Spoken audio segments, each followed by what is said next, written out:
Abdiin jinnii ta'ee jira.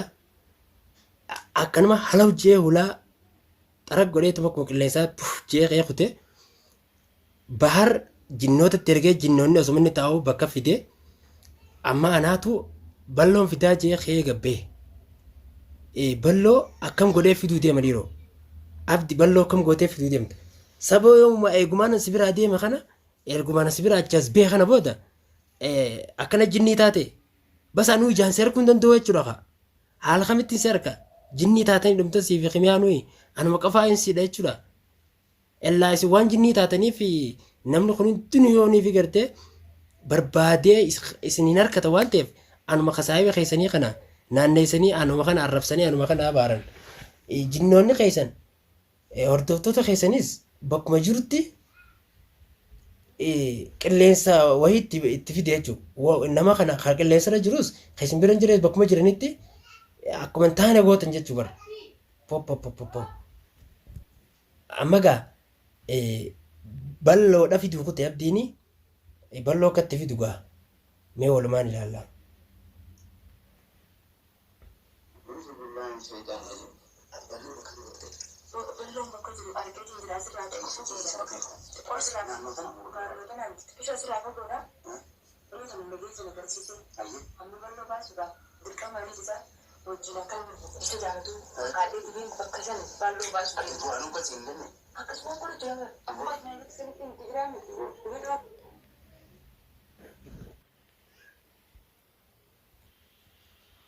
Abdi baarii fi miciyyoon ati reefuun tana bira teessisan si wal mari'achuu jiran michiyyoo baariitu tolfatee sitti ergamteeti iccitii tee baasuudhaaf si dhufte akka nagaa hordoftoota keenya ellaanuu duraanuu lafa jala gartee michiyoota tolfatanii abdii kana waan ni ta'e akkaataa inni balloo godhu jiruu fi waan inni hojjechaa jiru akkaataa inni itti nama miidhu siyaasa isaa tana jalaa baruuf baarfaan itti ergatanii abdilleen siyaasa san arkuu baatu allaa olam abdi kun ofirraa arki jarri taa'ee si dubaasii wal mari'achuu jira. Akka ajaa'ibaa fiilmii isirra dhiqu jiranii ani hin beekne taphni isin taphachaa jirtan kun ka ajaa'ibaati bahar gurbaan kun jinniidha qaba waan isin haasoftan hunda ni dhagaya garuu gisee ol deebi'e akka isin hin dhiifne na fakkaata rabbi isin haa baasu bas.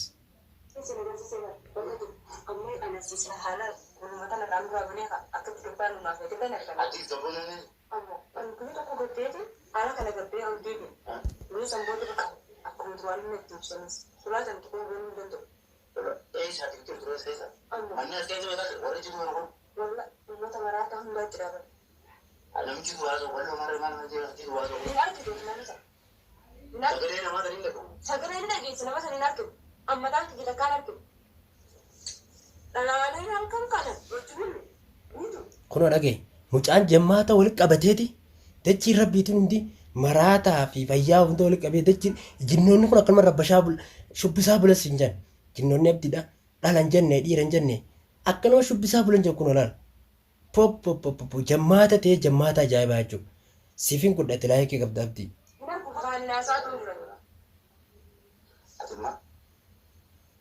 Anche solo di suonare via. Non guarda. Perché non mi mettono in giro. Perché sembra un beta. Azmi isa kana kam gunu wajani. Kurumatan masalah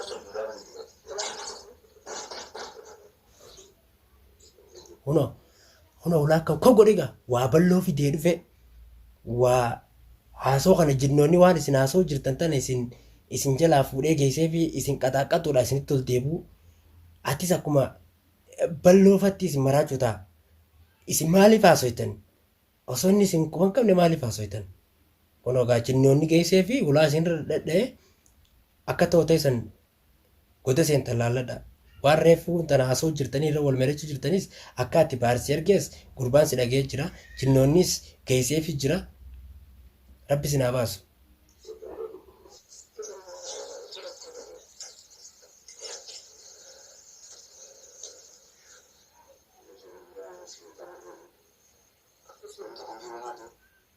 والله لا أكمل هنا جرات وستر جران بكي في جرات سكون بدين نمن كوريت بس dhaggeeffadhaa jaani. Dhaggeeffadhaa. Namatti erga. Oddee Namni tokko hin jiru faatu hin jiran. Akkanumatti suma cinaa ta'anii si dhaggeeffatan yoo fedhan. Amma isaan tokkoon arginu minuti. Suma cinaa ta'anii nu dhaggeeffatu jiran waan nu jaasu.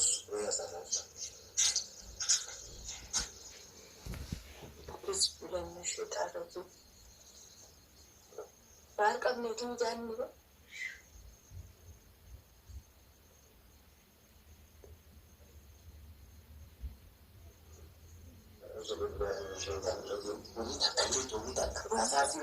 Hasaasi amala isaati sitti barbaadu qoolchi kitaabira.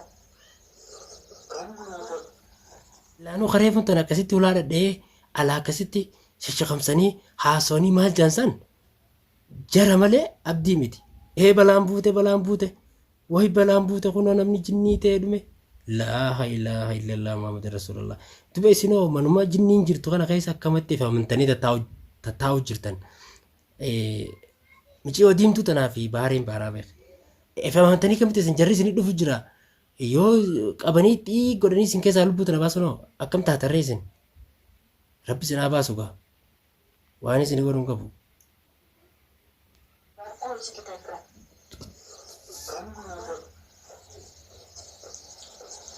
أعوذ بالله من الشيطان الرجيم أعوذ بالله من الشيطان الرجيم أعوذ بالله من الشيطان الرجيم أعوذ بالله من الشيطان الرجيم أعوذ بالله من الشيطان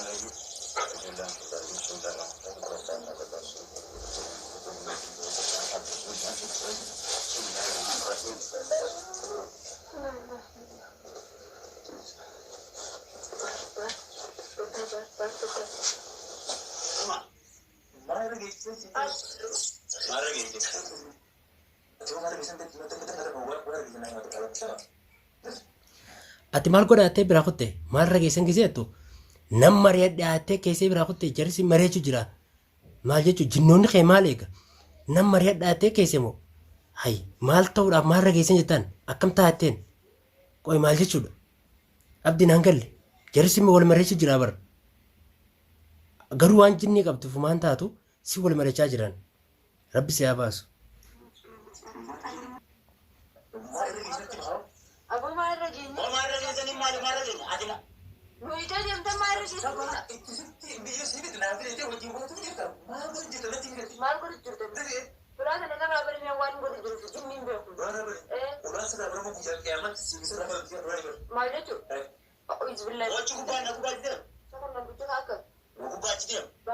Aboo abdi jara jajjabaa si qunname immoo jarri lallaafaa akka balloo sanii miti balloo laafaadhaan kuma liphuu takkatti lallaafiftee kanatti laga jigote kun jarri loloboo ay maaliif si godhuu deeman garuu maaliif akka lolan lolu jira kaawwa jarri harkaan sii deema abdii maal jechuu jara dawaatti akka inni gaggabsii lafaan deeqa hay.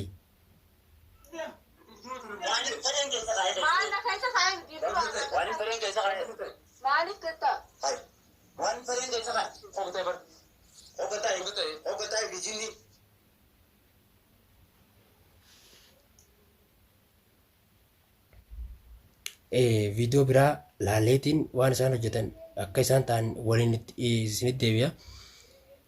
Hojiin abdii tana fakkaatti. Abdii dhugaa dubbachuuf bahara akka ajaa'ibaatti lola ajaa'ibaan lolu jira. Ati walleen waa yaada baafatanii atteetti jinnii lallaaftutti qajeelchite jinniin akkanuma hojiin jinniidhaa waan akkanaati miti abdi. Keef maal jechuu kana jechuun jinnoonni lolu jira bara.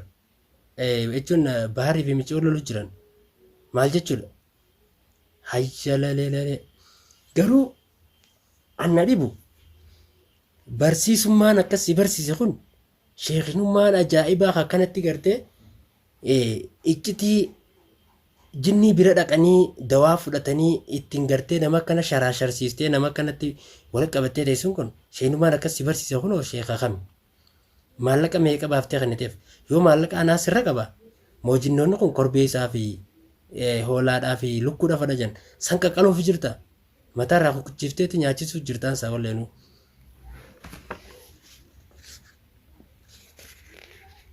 Hiika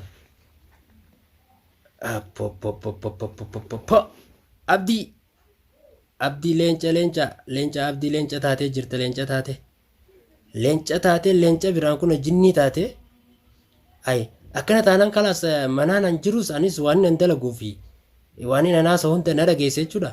Moo an saayiba keetii nan tuqin gaa'ee an saayiba keetii na biran been ana farsaadha saayiba kee if duraan tuqin dhageesse shakkii fittee jirta. An sin tuqu fiiti ijaa sodaan qaba.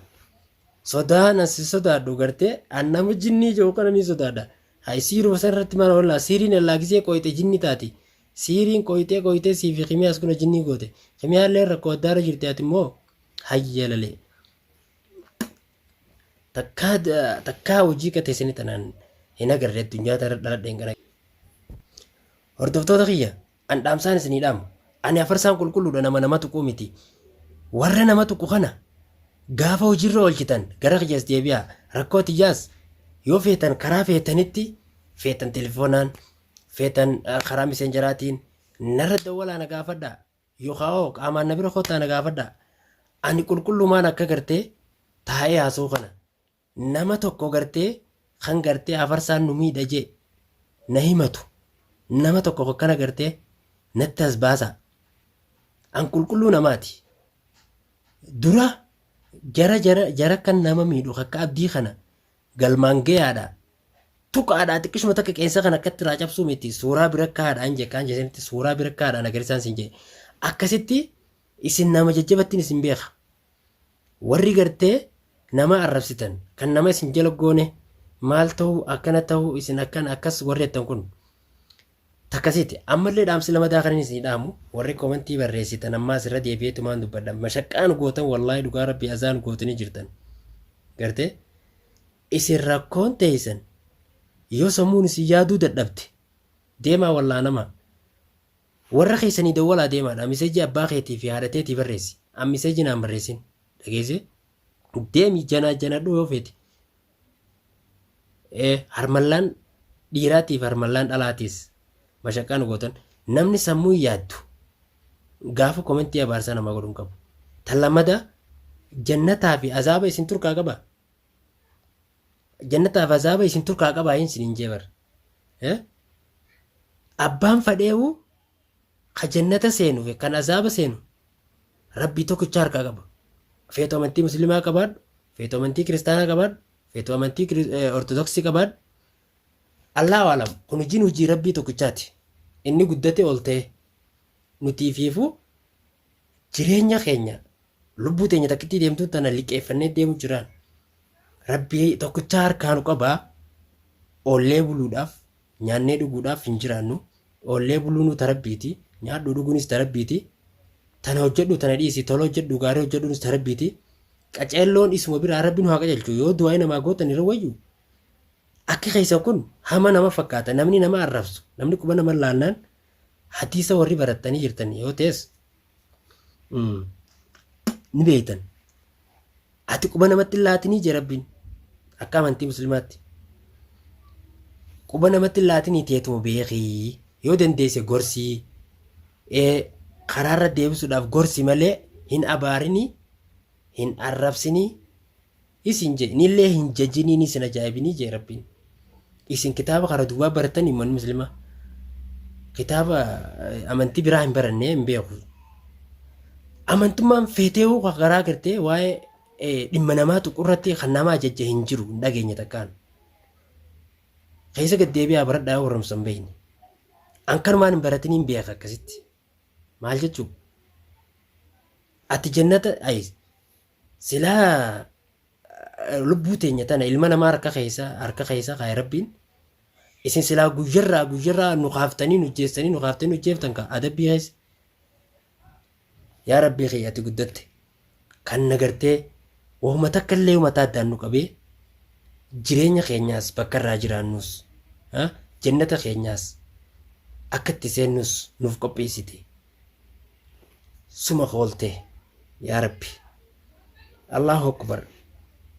Kanaaf diliillee nama naqinaa nuti teenyaa diliin seennu osoo dilii qabaannee ammeenya qabaanneewu isin warra nu hamatu warra nu arrabsu warra nu abaaru kanaatu nurraa qooddatee nurraa fixee jira nuti saafii qulqulluu ta'a isinitti gabaa nageenyaa jiraadha.